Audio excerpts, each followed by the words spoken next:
Class 7 Gujarati SL workbook chapter 2 3 सवाल chapter 2 है। Workbook solution નીચેના હરેક પ્રશ્નોના ઉત્તર માટે આપેલા વિકલ્પોમાંથી સાચો વિકલ્પ શોધીને તેનો ક્રમ અક્ષર બોક્સમાં લખો।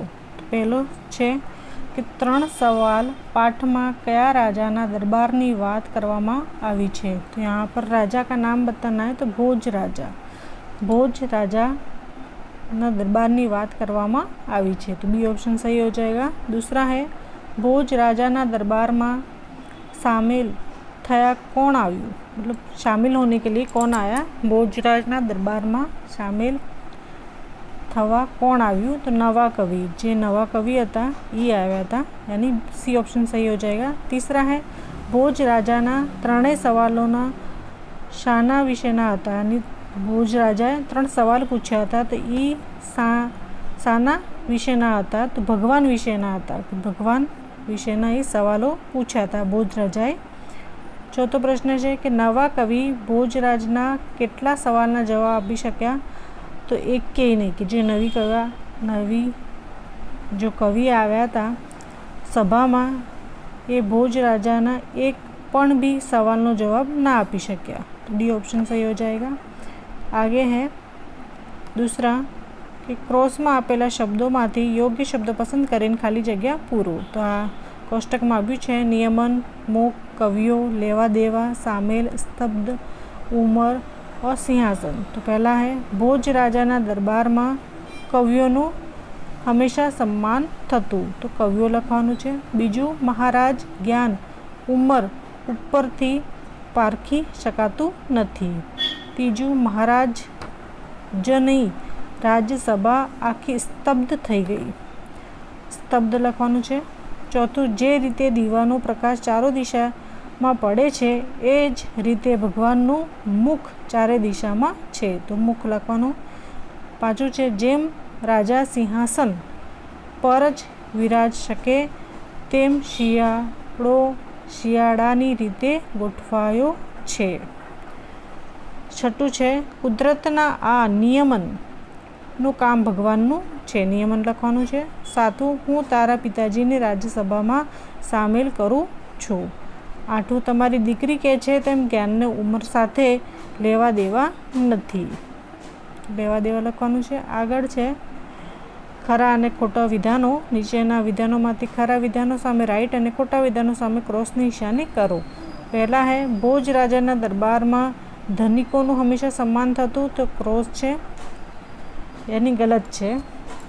बीजो प्रश्न है त्रणेय सवालों जवाब नवा कविए तरत ज आपी दीधो, तो ये भी गलत है, नवा कविए नहीं आप्यो एक भी सवालनो जवाब। तीजू है भोज राजाना त्रणेय सवालनो जवाब नवा कविनी नानी दीकरीए आप्यो, तो हाँ राइट है, नानी नवा कविनी नानी दीकरीए आप्यो जवाब। चौथो है माणसनी उमरना आधारे तेनुं ज्ञान नक्की करी शकाय, तो ये भी गलत है। पांचू भगवान है कि नहीं ते सवालनो जवाब माटे नानी दीकरीए दूध मंगाव्युं, शुं मंगाव्युं, दूध मंगाव्युं, तो आ सवाल सही है। भगवाननुं मुख कई दिशा में है ते सवालनो जवाब माटे नानी दीकरीए दीवो मंगाव्यो, तो वो भी राइट है। सातुं भोज राजा कविड़ाना जवाबों एकदम संतुष्ट थया, तो राइट, हाँ तो संतुष्ट थया। आठवा भोज राजाए कवि और कविपुत्री ने राज्यसभा में सामेल न कर्या, तो ये गलत है, बंने ने सामेल कर्या हता। आगळ छे नीचेना वाक्य कोण बोले छे ते लखो। आ जे वाक्य है ये कोण बोले छे तमारे लखवानुं छे। तो पहलू है कि महाराज मने एक सप्ताहनो समय आपो, आ केने कह्युं, नवा कविए कह्युं कि महाराज मने एक सप्ताहनो समय आपो। जे 3 प्रश्न पूछा था एना माटे नवा कविए समय मांग्यो हतो। बीजू है आवड़ी नानकड़ी बाळा, तो भोजराज कह्युं आ जवाब। तीजू है जवाब आ मारी दीकरी आपशे, तो आ केने कह्युं, नवा कविए कह्युं। चौथो प्रश्न कि कदाच दूध में जवाब समायो हशे, तो आ कोण बोल्यो, कवि वाड़ा। पांचो है भगवान है कि नहीं, है तो देखा तो केम नहीं, आ कोण बोल्यो, तो भोजराज बोल्या। છઠ્ઠો, મહારાજ આ દૂધમાં માખણ છે ખરું? કવિ બોલ્યા. સાતમું, હા, દૂધમાં માખણ તો હોય જ ને. તો આ કોણ બોલ્યું? ભોજરાજ બોલ્યા. આઠમો, કે આ ત્રણેય સવાલનો જવાબ મને તો આવડતા જ ન હતા. તો કોણ બોલ્યું? નવા કવિ બોલ્યા. આગળનો નીચેનો પ્રશ્ન ઉપર એક એક વાક્યમાં ઉત્તર લખવાનું છે. તો પહેલો પ્રશ્ન છે કે દીવાથી પ્રકાશિત થયેલો દરબાર કઈ બાબતને સ્પષ્ટ કરતો હતો? તો પહેલો પ્રશ્ન છે, એનો ઉત્તર છે કે દીવાથી પ્રકાશિત થયેલો દરબાર ભગવાનનો ચારે દિશામાં વાસ છે એ બાબતને સ્પષ્ટ કરતો હતો, કે ભગવાનનો ચારે દિશામાં વાસ છે. બીજો પ્રશ્ન છે, કવિ બાળાના જવાબ સાંભળ્યા બાદ રાજાએ કોનું સન્માન કર્યું? તો કવિ બાળાના ઉત્તર સાંભળ્યા બાદ રાજાએ કવિ બાળા અને તેના પિતાને રાજસભામાં સામેલ કરીને પિતા પુત્રી બંનેનું સન્માન કર્યું. ત્રીજો પ્રશ્ન છે, બીજા પ્રશ્નના જવાબમાં તમે કયું ઉદાહરણ આપી શકો? તો બીજા પ્રશ્નના ઉત્તર હું સૂરજના પ્રકાશનું કે ફૂલોની સુગંધનું ઉદાહરણ આપી શકું. આગળ છે ચોથો પ્રશ્ન કે 3 સવાલ પાઠના લેખક કોણ છે? તો 3 સવાલ પાઠના લેખક હરીશ નાયક છે.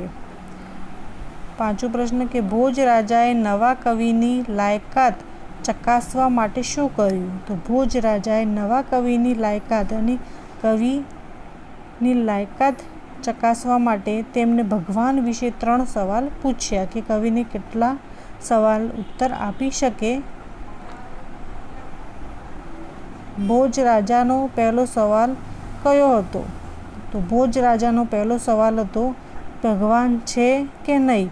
છે તો દેખાતા કેમ નથી? સાચું છે. ભોજ રાજાનો બીજો સવાલ કયો હતો? તો ભોજ રાજાનો બીજો સવાલ હતો કે ભગવાન છે તો તેનું મોઢું કઈ દિશામાં છે?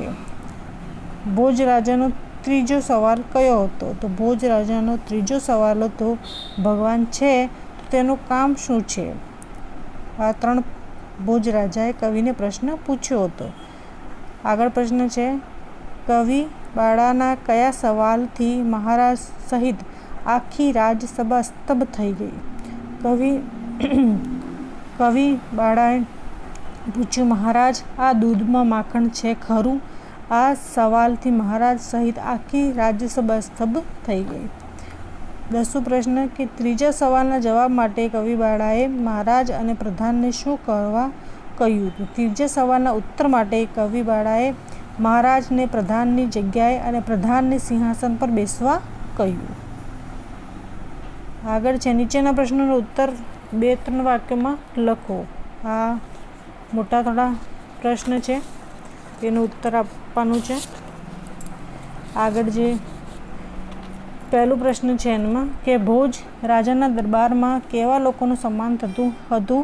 તો પહેલો પ્રશ્ન, તો એનું ઉત્તર છે કે ભોજ રાજાના દરબારમાં કવિઓનું હંમેશા સન્માન થતું. નવા કવિઓ, જ્ઞાનીઓ અને પંડિતોનું પણ સન્માન કરવામાં આવતું. બીજો પ્રશ્ન છે, ભોજ રાજા દ્વારા પૂછાયેલા પ્રશ્નો શેના વિશેના હતા? તો ઉત્તર કે ભોજ રાજા દ્વારા પૂછેલા પ્રશ્નો ભગવાન વિશેના હતા. ભગવાનનું અસ્તિત્વ, તેમના મોઢાની દિશા અને તેમના કામ વિશેનો પ્રશ્નો હતા. આગળ છે ત્રીજો પ્રશ્ન કે ભોજ રાજાના સવાલ જવાબ આપવા માટે કવિએ 1 સપ્તાહનો સમય શાથી માંગ્યો હશે? તો ભોજ રાજાના 3 સવાલોમાંથી એક પણ સવાલનો ઉત્તર કવિને આવડતો ન હતો. તેથી અન્ય જાણકાર લોકો સાથે ચર્ચા કરીને કે શોધબોધ કરીને સવાલના ઉત્તર મેળવવા માટે કવિએ 1 સપ્તાહનો સમય માંગ્યો હશે. આગળ ચોથો પ્રશ્ન છે, કવિ બાળાએ સવાલોના જવાબ માટે કઈ કઈ વસ્તુઓ દરબારમાં મંગાવી કેમ? તો કવિ બાળાએ સવાલનો ઉત્તર માટે દૂધ અને દીવો મંગાવ્યો, કારણ કે કવિ બાળાએ વસ્તુઓ દ્વારા રાજના સવાલો રાજાના સવાલો વિશે ચર્ચા કરીને ઉત્તર આપવા ઈચ્છતી હતી. ભોજ રાજાના પહેલા સવાલનો કવિ બાળાએ શો જવાબ આપ્યો? તો ભોજ રાજાના પહેલા સવાલનો ઉત્તર આપવા કવિ બાળાએ કહ્યું, દૂધમાં જે માખણ છે છતાં દેખાતું નથી, બસ બરાબર એમ જ આ સૃષ્ટિના કણકણમાં જડ ચેતન સર્વમાં ભગવાનની હયાતી અને હાજરી છે. પહેલો સવાલ પૂછ્યો તો મહારાજે કે ભગવાન છે કે નથી, તો એનો ઉત્તર આપ્યું કે જેમ દૂધમાં જે માખણ છે છતાં દેખાતું નથી, બસ બરાબર એમ જ આ સૃષ્ટિના કણકણમાં જડ ચેતન સર્વમાં ભગવાનની હયાતી અને હાજરી છે જ. આગળનો પ્રશ્ન છે ભોજરાજના બીજા સવાલનો કવિ બાળાએ શો જવાબ આપ્યો? તો ભોજ રાજાના બીજા સવાલનો ઉત્તર આપવા માટે કવિ બાળાએ એક દીવો મંગાવ્યો. તેને પ્રગટાવીને કહ્યું, મહારાજ, દીવાનો પ્રકાશ જેમ ચારો દિશામાં પડે છે એ જ રીતે ભગવાનનું મુખ ચારે દિશામાં છે. તે ચારે બાજુ જોઈએ છે, બધી નજર રાખે છે. આ બીજા પ્રશ્નનું ઉત્તર હતું. આગળ છે 3 સવાલ પાઠના આધારે જ્ઞાન અને ઉંમરને શું સંબંધ છે? કોઈ પણ માણસની ઉંમર ઉપરથી તેનું જ્ઞાન પારખી શકાતું નથી. જ્ઞાનને ઉંમર સાથે લેવા દેવા નથી. જીવનમાં ગમે તે ઉંમર વાંચન, અનુભવ અને સખત મહેનત થકી જ્ઞાનની પ્રાપ્તિ કરી શકાય છે. અને ઉંમર થકી કોઈ લેવું દેવું નથી. આગળ છે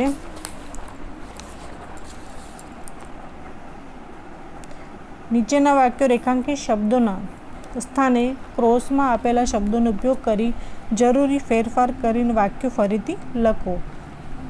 પહેલું છે કે વિદ્યાર્થીના ગુણ દોષ જાણવા તેની પરીક્ષા લેવી જરૂરી છે.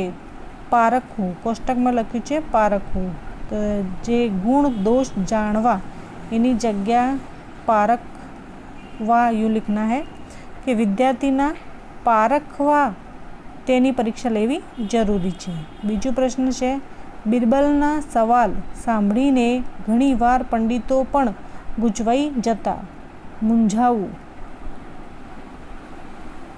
તો ગૂંચવાઈ જતા એની જગ્યા બિરબલના સવાલ સાંભળીને ઘણીવાર પંડિતો પણ મૂંઝાઈ જતા.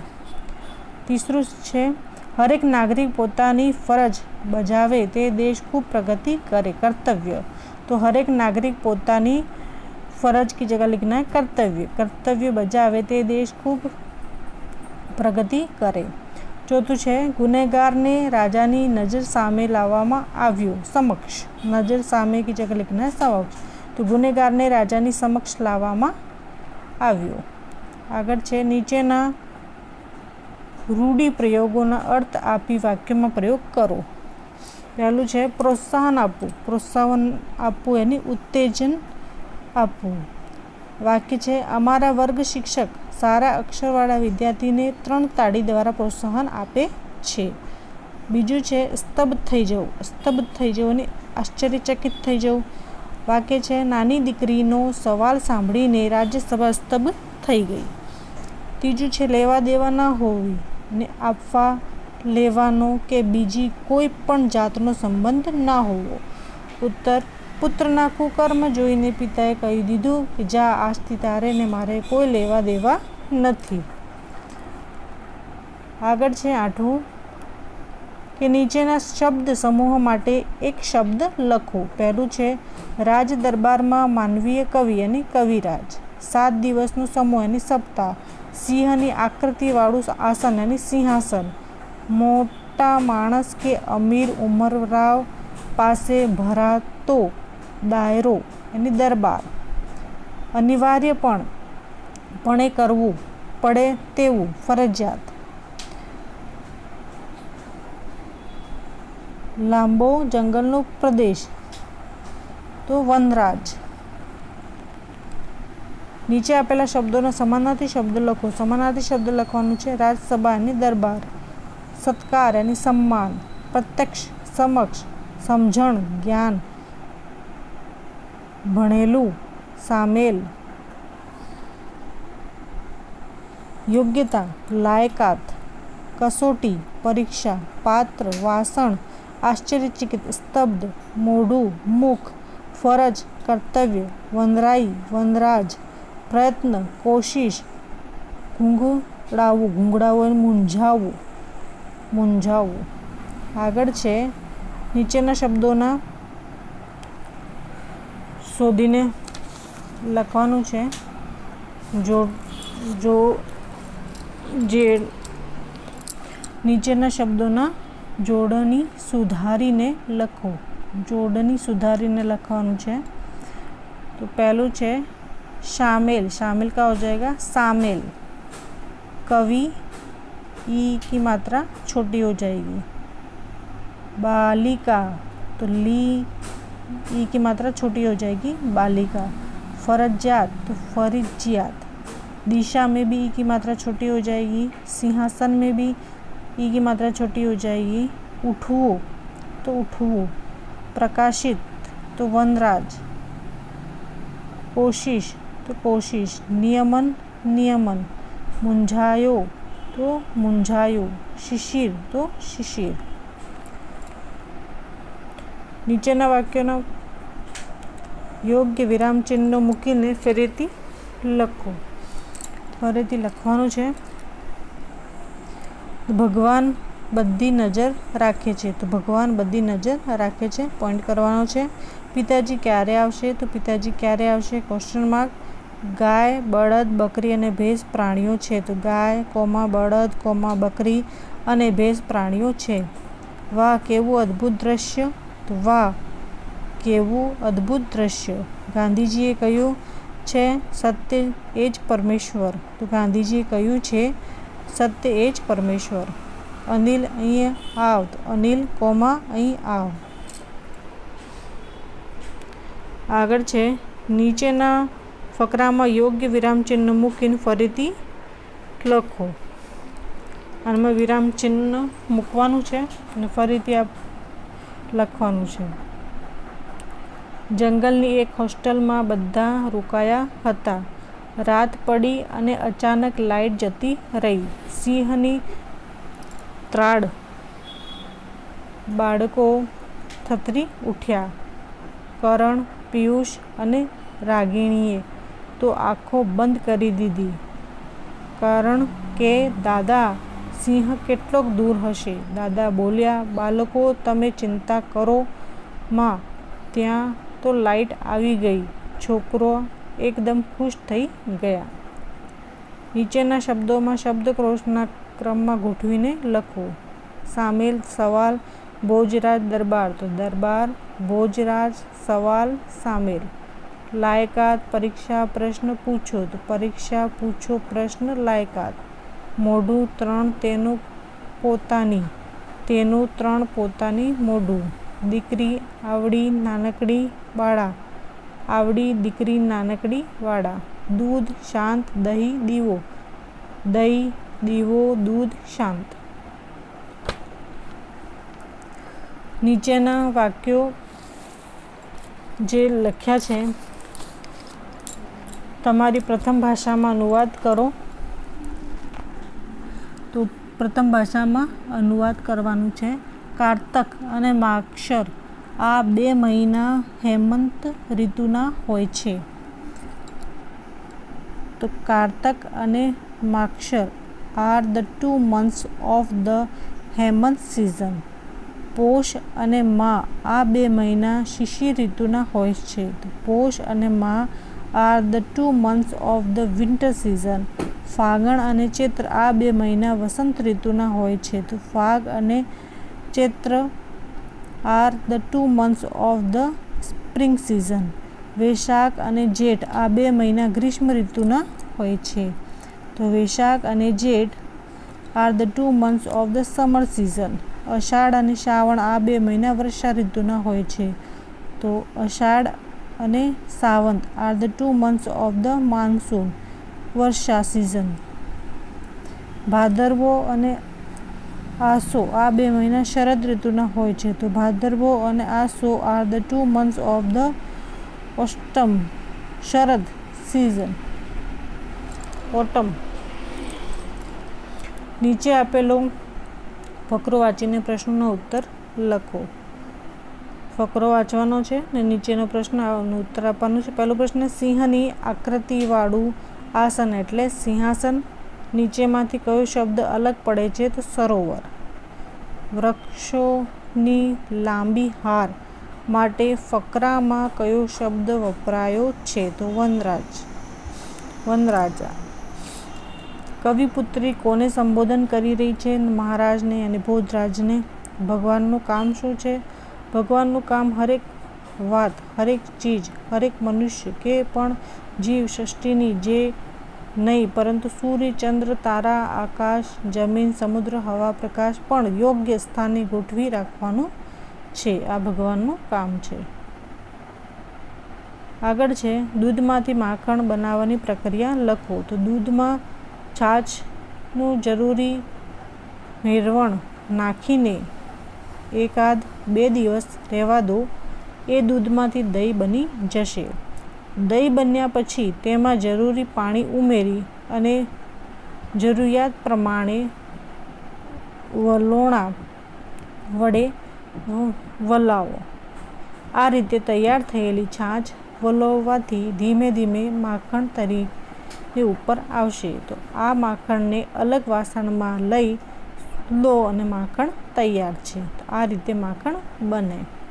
નીચે આપેલા વર્ણોથી શરૂ થતા 2 શબ્દ લખો. તો અ થકી અજગર અમૃત, ઠ થી ઠળિયો ઠમકો, ખ સે ખડિયો ખજૂર, ઢ સે ઢગલો ઢબુ, પ સે પતંગ પકવાન, ઘ સે ઘર ઘડિયાળ, ય સે यति यज्ञ, ध से ધજા और ધનુષ. પ્રવૃત્તિઓ આપેલી છે અને મેં ઉદાહરણ પ્રમાણે લખવાનું છે. જેમાં સવારનો જવાબ લખ્યો છે. શાંતનો અશાંત, હાજરનો ગેરહાજર, નાની મોટી, જ્ઞાન અજ્ઞાન, ફરજિયાત મરજિયાત, ઉપર નીચે, તરવું ડૂબવું, એક અનેક, સળગાવવું હોલવવું, આકાશ પાતાળ, ઉઠવું બેસવું, પ્રકાશ અંધકાર, યોગ્ય અયોગ્ય ના તરીકે કરવાનું છે.